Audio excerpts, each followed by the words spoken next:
आम्हासनी नाही पटलंय. मी माझ्या नातवाचं लगीन गाढवाशी होऊ देणार नाही.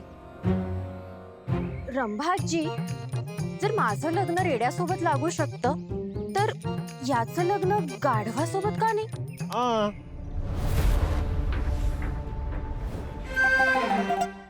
सत्या, अरे तुझ्या जीवाच्या काळजीपोटीच सांगते ते गुरुजी. तू कर लग्न. ए डोकं पडलंस का काय? मी नाही करणार हे लग्न.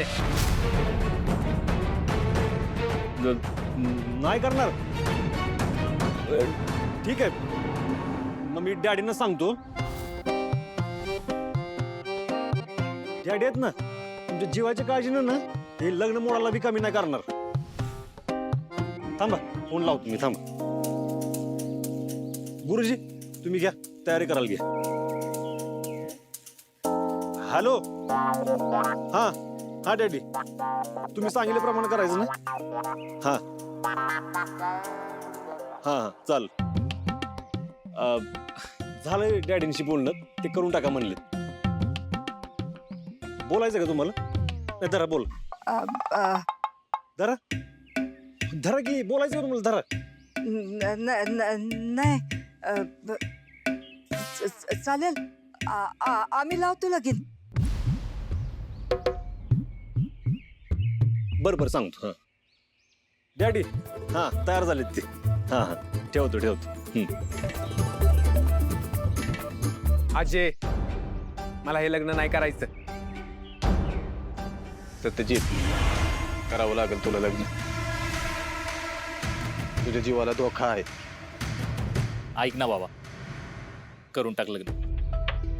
मग तुम्ही करा लग्न, मी नाही करणार. सत्यजित, अरे तुला मरायचं आहे का? कर हे लग्न. शशी, तयारी करा. आना गाढव. त्याची काय गरज नाही. ही बघा, तुमची नवरी बाई घेऊनच आलोय. हा, कसा इशे. अरे वा गुरुजी, आता होऊन जाऊ दे दणक्यात लग्न.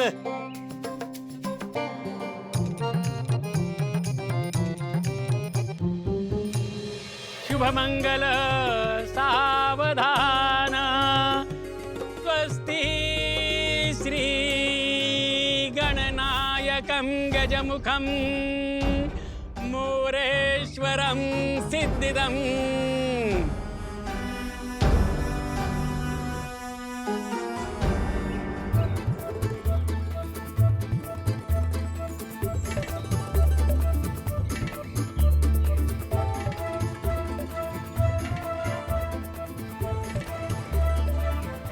चला, आज लग्न एकदम छान पैकी पार पडलं. धन्यवाद गुरुजी. तुझ्या डोक्यावर आयुष्यभरासाठी वजन राहिलास. तुमच्यामुळे ते होता होता राहिलं. तुमच्या रूपात देवच धावून आला बघ.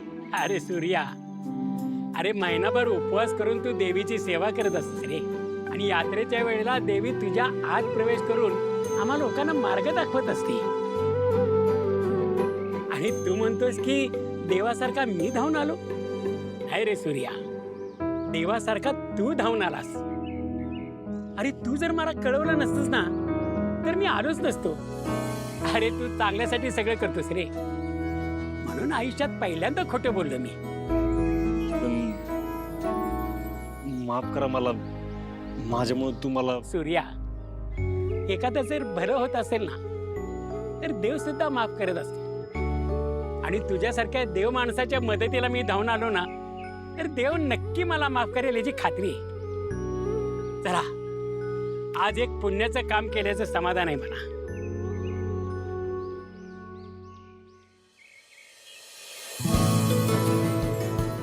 एक बरं झालं, मालक परत यायच्या आत तू माहेरात परत आलीस. माझी लई इच्छा होती माहेरात राहायची, पण मला कळतंय ग, पण काय करणार. बस ते जाऊ दे. तुझा दादा कसा आहे आता? बरा आहे आता. डॉक्टरांनी सांगितले आता काय बी काळजी करायची कारण नाही. बरं झालं. देवच पावला म्हणायचा. देव कधी तर आपल्याला बी पावावा आणि आपल्या मनाजोगं आपल्याला जगायला मिळावं. आई, हे असं आरतीचं ताट घेऊन तुम्ही दोघी अशा इथे का उभ्या आहेत? मालक येणार आहेत ना, म्हणून त्यांना ओवाळायसाठी. पण का? अगं, मालक देवदर्शन करून येत आहेत ना, मग त्यांच्या रूपात आपल्या घरात देवच येणार म्हणून. मग ठीक आहे, देवाने खरंच या घरात यावं आणि जे काय चालू आहे ना ते सगळं पाहावं. ऍटलिस्ट देव तरी सगळं चांगलं करे. तुळजा, होईल ग, सगळं ठीक होईल बघ. त्याच्यावर विश्वास ठेव.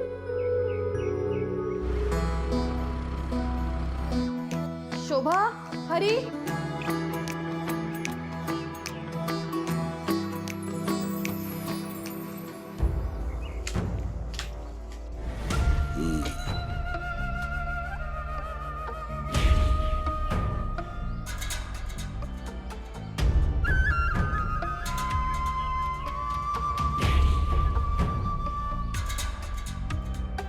कितीदा सांगितलं एकीनं पाय धुवायचं आणि दुसरीने पुसायचं.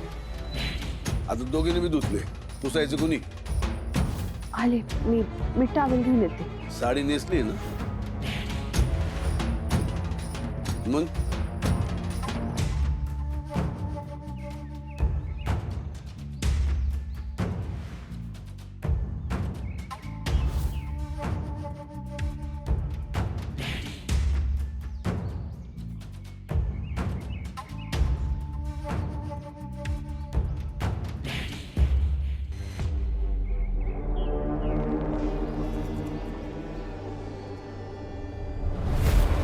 प्रसाद आणलाय दत्तगुरूंचा, या सगळ्यांना.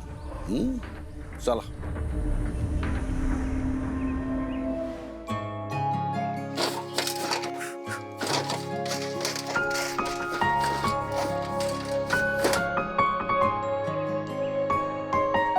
भागू, अगं तू पण जायचं होतंस ना खरेदी करायला. नाही, माझ्या पोटात दुखतंय. मग कशाला भांडी घासत बसलीस तू? अगं राजूने केलं असती का आल्यावर? कशाला उगाच राजू ताईला त्रास, म्हणून म्हटलं घासून टाकावी. तू पण ना तर मोठ्या माणसासारखं वागायला लागलीस बरं का. काय गरज आहे का त्याची? बागे, तू लहान आहेस ना, तोपर्यंत लाड करून घे. एकदा मोठी झालीस ना, बहिणी बघ कशा कामाला लावतील तुला.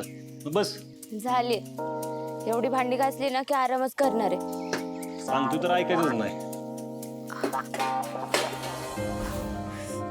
कंबर पण दुखते माझी. सांगतो हिला काम करत जाऊ नको तर मोठ्या माणसासारखं वागते.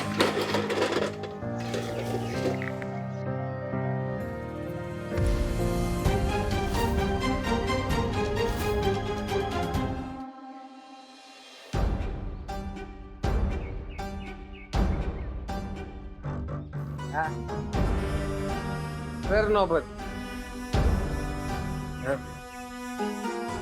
नोबत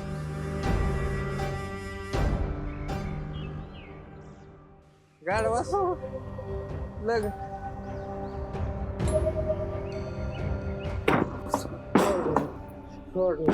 सत्या, अजय, हात नाही लावायचा मला.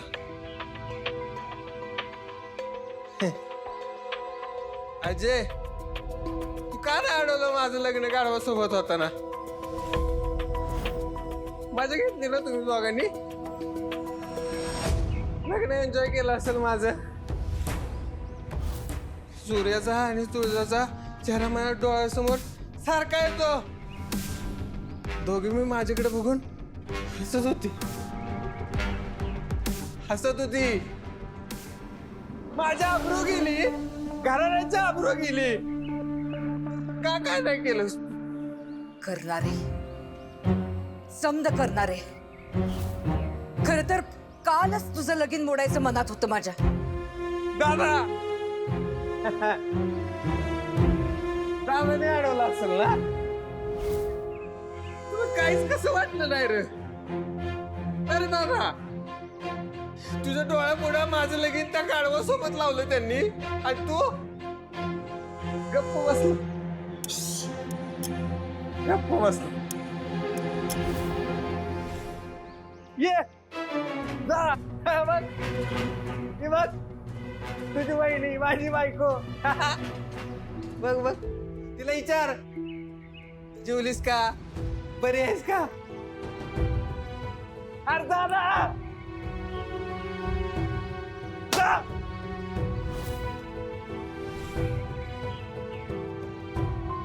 कधी कधी वाटत तो प्रसाद नाही, मीच तुझा सावत्र भाव आहे.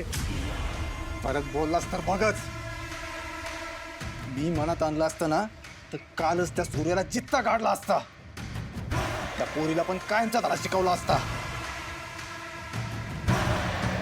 पण हे सगळं तुझ्यावर बेतलं असतं म्हणून मी शांत बसलो.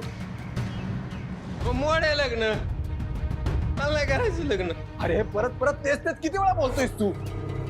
तुला किती वेळा समजायचं मी? ये इकडे ये.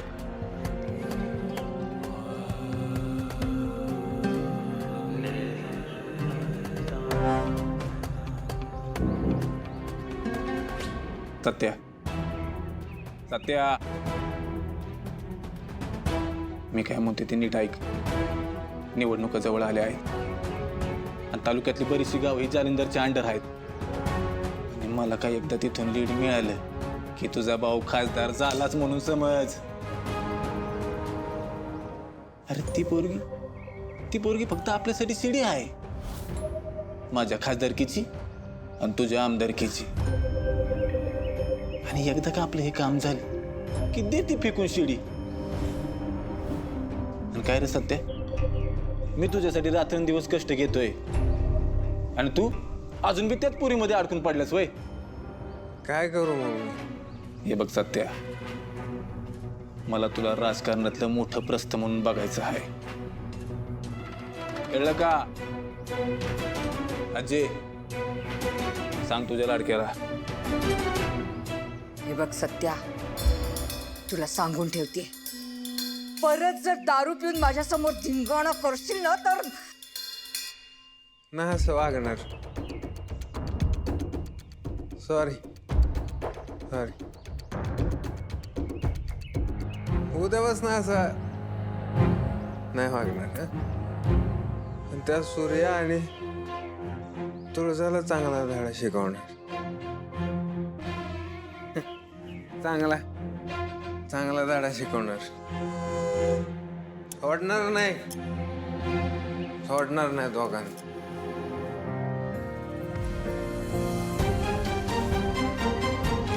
दादा,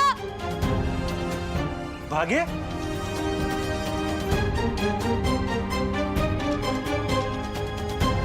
काय झालं?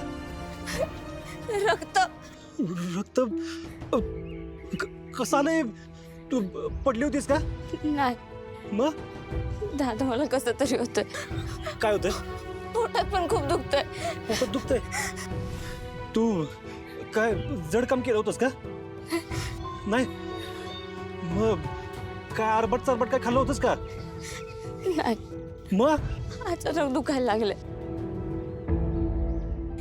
असं का होतंय दादा? कळा पण सहन होत नाहीये दादा. बाळा, ए ये ये ये इथे, काळजी करून इथे इथे बस बस. ये तुला सांगतोय ना नको करूस काम, ऐकत नाहीस ग तू. बस इथं बस, खाली बस.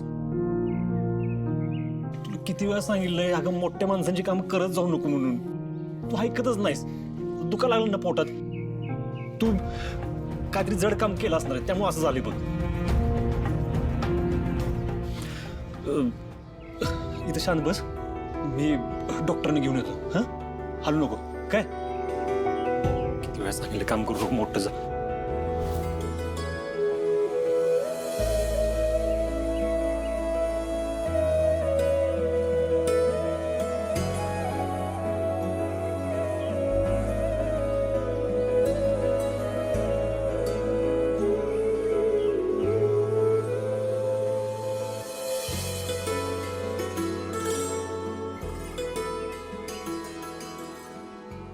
काय झालं दादा?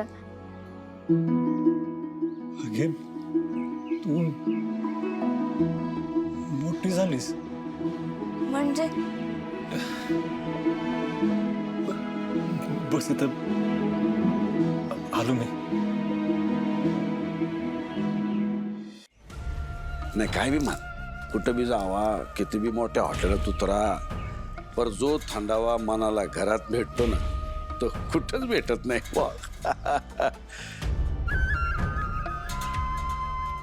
स्वतःच्या घरात बूट टेकून निवांत बसायची मजाच काय वेगळी. काय हे बरोबर बोलतोय का आम्ही?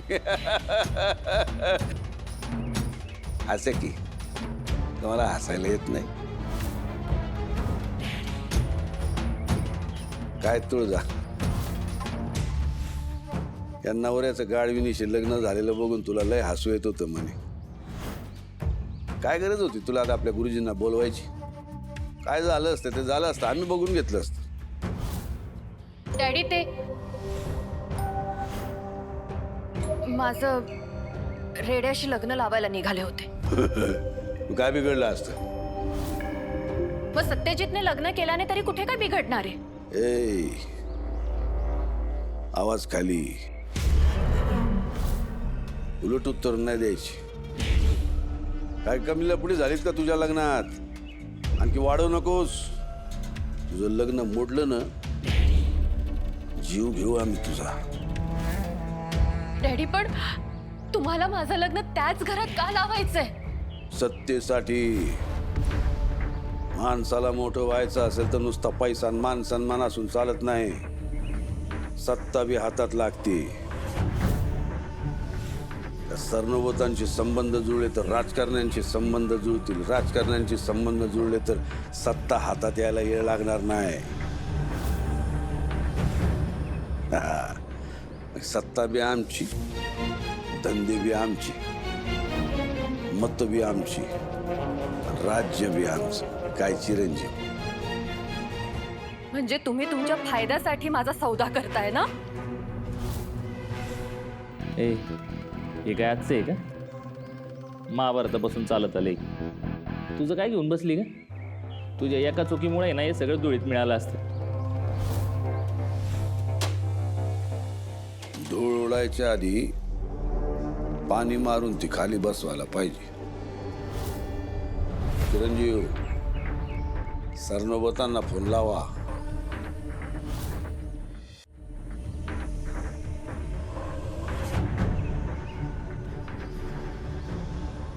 दाजी काय करताय? मी आमदार बोलतोय. सत्यजितराव जरा कामात आहेत. काही निरोप द्यायचा आहे का त्यांना? ते डॅडींना बोलायचं होतं काल जे काय झालं त्याबद्दल. देतो हा त्यांना. डॅडी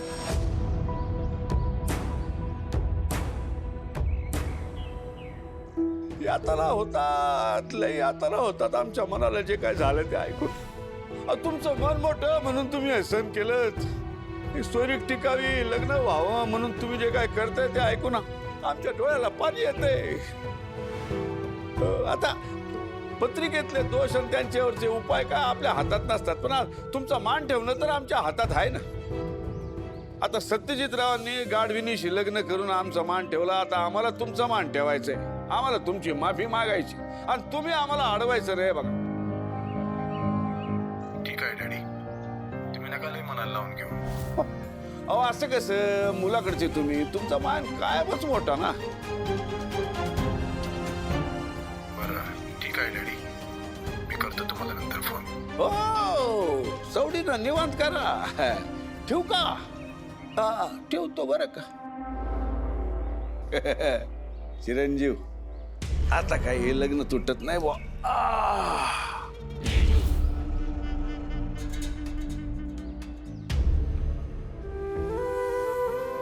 हे पोटर ठेव. बरं वाटेल तुला.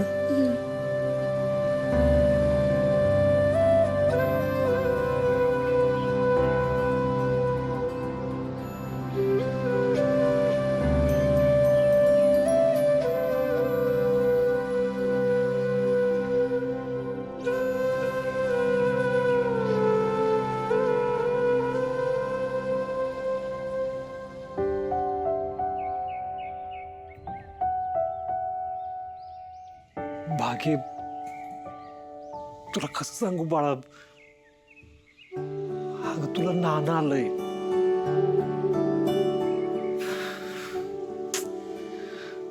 तेजू बी नाही घरात, नाहीतर तिनं तरी समजवलं असतं. आणि तिला फोन करावं म्हणलं तर फोन बी नाही तिच्याकडे.